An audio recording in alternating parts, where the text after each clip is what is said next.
नमस्कार प्यारे बच्चों, कैसे हैं आप। आशा करती हूँ अच्छे होंगे। तो आज हम करेंगे आपकी अभ्यास पुस्तिका का अध्याय मत घबराना। शुरू करने से पहले आपसे गुजारिश है, ई अध्यापक को प्लीज़ सब्सक्राइब करें, अपने दोस्तों के साथ शेयर करें, लास्ट में कमेंट ज़रूर लिखें। अगर आप मेरा चैनल देख रहे हैं तो उसको शेयर करना ना भूलें। धन्यवाद। तो चलिए शुरू करते हैं। मत घबराना। डॉक्टर राम निवास मानव जी। कवि परिचय दिया हुआ है, इंट्रोडक्शन। बहुमुखी प्रतिभा के धनी राम निवास मानव जी का जन्म 2 जुलाई 1954 को तिगरा जिला महेंद्रगढ़ हरियाणा में हुआ था। तो ये मल्टी टैलेंटेड थे और हरियाणा में इनका बर्थ हुआ था। आपकी शिक्षा एमए हिंदी, पीएचडी व डी लीट तक हुई है। तो इनकी ये एजुकेशन है। आपको स्नातक व स्नातकोत्तर यानी बीए एंड एमए कक्षाओं को पढ़ाने का 3 दशक से अधिक का अनुभव है। आपको अनेक प्रतिष्ठित सम्मान, पुरस्कार तथा मानद उपाधियों से सम्मानित किया गया है। आपकी प्रमुख रचनाएं हैं धारापथ, रश्मि रस, सांझी है रोशनी, बोलो मेरे राम, सहमी सहमी आग, हम सब हिंदुस्तानी आदि। प्रस्तुत कविता में कवि नवयुवकों को यह संदेश देते हैं कि जीवन पथ पर सदा आगे बढ़ते रहना चाहिए। साथ कोई हो न हो, प्रकृति माता सदा हमारे साथ रहती है। आप यहाँ प्रकृति को प्रेरणा के रूप में चित्रित किया गया है। मतलब आप ये जो पोयम पढ़ने वाले हैं, इसके अंदर जो यूथ है उसको मैसेज दिया है कवि ने कि आप अपने लाइफ में जब आगे बढ़ेंगे तो हमेशा आगे ही बढ़ते रहें। आपके साथ में अगर कोई नहीं होगा तो नेचर हमेशा आपके साथ रहेगी और नेचर से ही आपको हमेशा प्रेरणा मिलेगी, और इसी को इन्होंने बताया है। तो चलिए अब अध्याय शुरू करते हैं। बाधाओं से मत घबराना, कदम साध कर बढ़ते जाना। जो कवि है वो कहते हैं कि आपके लाइफ के अंदर जो बीच में इंटरप्शंस आएंगे उससे आपको घबराना नहीं है, परेशान नहीं होना है। आपको हमेशा अपने कदम जो हैं वो साध कर यानी कि उनके ऊपर ध्यान देकर आपको आगे बढ़ते जाना है। किसी भी बाधा से घबराकर रुकना नहीं है।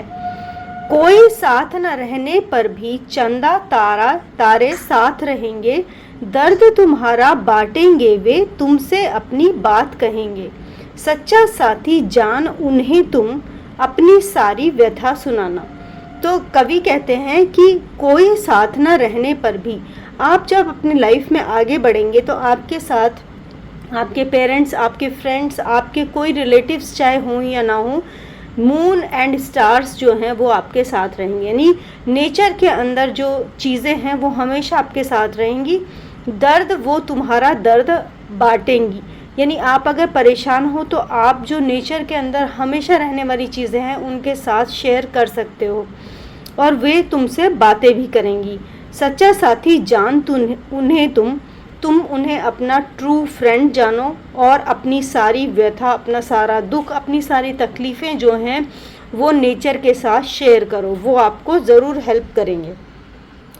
अब आगे कवि बता रहे हैं कि किस तरह से नेचर के अंदर रहने वाली चीज़ें जो हैं वो हमेशा अच्छी, हंसती हुई और गाती हुई रहती हैं, खुश रहती हैं। वीराने में नदियाँ निर्झर जैसे हरदम हंसते गाते।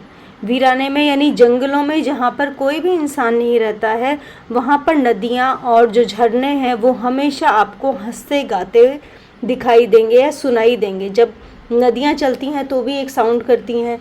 जब झरने यानी कि जो वाटरफॉल्स हैं उनके पास भी आप जाओगे तो एक साउंड सुनाई देगा, चाहे वहाँ पे कोई हो या ना हो।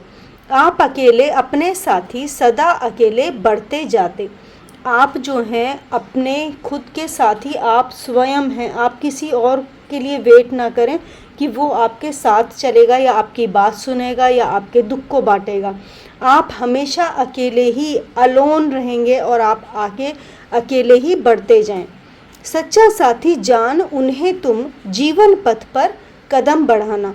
तुम इस नेचर के अंदर जो भी चीज़ें हैं जो हमेशा रहती हैं उनको ही अपना सच्चा साथी जानो और उन्हें अपने साथ जानते हुए अपने इस जीवन पथ पर अपनी लाइफ में हमेशा आगे बढ़ते रहो। पथ क्या वह बाधाएं जिसमें बार बार टकराती ना हो, रोक और तितलियां रोक रास्ता राही को ललचाती ना हो, पर तुम डर कर या ललचा कर बीच राह में मत रुक जाना। इस वाले पैराग्राफ में, स्टैंजा में जो कवि है वो कहना चाहता है कि आप अपने जीवन पथ पर, अपने लाइफ में जब आगे बढ़ते हैं तो बहुत सारी बाधाएं आएंगी, यानी बहुत सारे ऑब्स्ट्रक्शंस आएंगे, लेकिन पथ क्या वह बाधाएं जिसमें बार बार टकराती ना हो। तो वो एक लाइफ क्या है जिसके अंदर आपको बार बार तकलीफ़ें ना आए। यानी आप इसको इस तरह से समझिए कि अगर आप लाइफ में सीधे बढ़ते जा रहे हैं, आपको ना कोई बाधाएं मिल रही हैं, और आप उन बाधाओं से लड़कर जब आप उसमें सफल हो जाते हो तो जो आपको खुशी मिलती है वो अगर आपको नहीं मिल रही है तो आपकी लाइफ जो है वो बहुत बोरिंग हो जाएगी। तो इस तरह से लाइफ में आने वाली बाधाएं जो हैं वो भी आपके लाइफ को इंटरेस्टिंग बनाने के लिए ही हैं।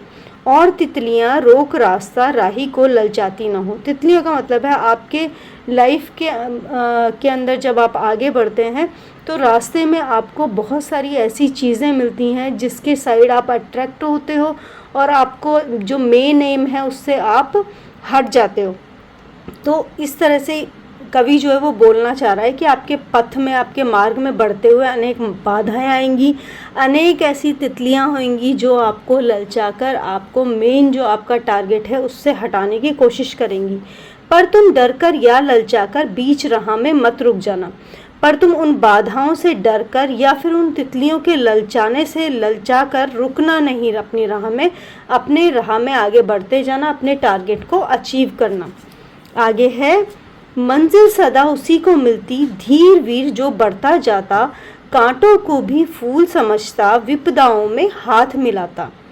कायर को घबराते वे ही, वीर न करते कभी बहाना। तो इसमें बता रहे हैं कि मंजिल सदा उन्हीं को मिलती है जो धैर्य, धीर यानी धैर्य के साथ और वीरता के साथ आगे बढ़ते जाते हैं। कांटों को भी फूल समझते, यानी मार्ग में आने वाली बाधाओं को भी वो सरलता से उनका सामना करते हुए आगे जाते हैं। विपदाओं से हाथ मिलाता, और जो भी परेशानियां मार्ग में आ रही हैं उनको भी वो सॉल्व करके अपने टारगेट की साइड बढ़ते जाते हैं। कायर को घबराते वे ही, कायर तो घबराते वे ही, यानी अगर आदमी जो है वो कायर है यानी डरपोक है या बुज़दिल है तो वो घबराता है, लेकिन वीर ना करते कभी बहाना। जो वीर व्यक्ति हैं वो कभी भी बाधाएं जो आती हैं उसका बहाना बनाकर अगर वो असफल हो जाते हैं तो वो ये नहीं कहते हैं कि हमारे मार्ग में ये बाधाएं थी इसलिए वो वापस से आगे बढ़ने की कोशिश करते हैं। तो इसी तरह से इस पूरी पोयम में जो कवि हैं वो आपको कहना चाहते हैं कि आप अपने लाइफ के अंदर आगे बढ़ते जाएं, मार्ग में आने वाली बाधाओं से या फिर कोई आपको लालच दे रहा है उनसे, उनकी तरफ अट्रैक्ट होकर आप अपने मेन टारगेट से ना हटें। तो इसी के साथ ये अध्याय समाप्त होता है। आशा करती हूँ आपको अच्छा लगा होगा।